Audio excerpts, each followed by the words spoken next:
Ito ang madalas na tanong ng mga gustong pumunta sa Japan. Magkano ba kailangan para makapag-Japan-Japan naman kami?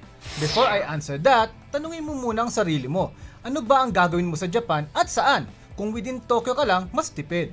Pero kung maglilibot ka sa Osaka, Kyoto hanggang Tokyo, mas mahal. Disneyland, mas mahal.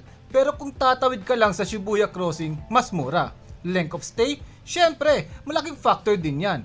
At kung magpapasalubong ka sa buong barangay, mas mahal talaga.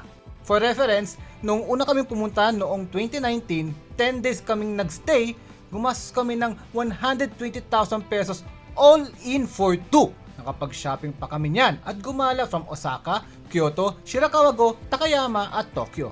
By the way, habang pabalik-balik kami, mas lumiliit na ang expenses kahit humahaba ang stay. You can check our experiences through our socials at doon sa Small Japan DIY travel community namin.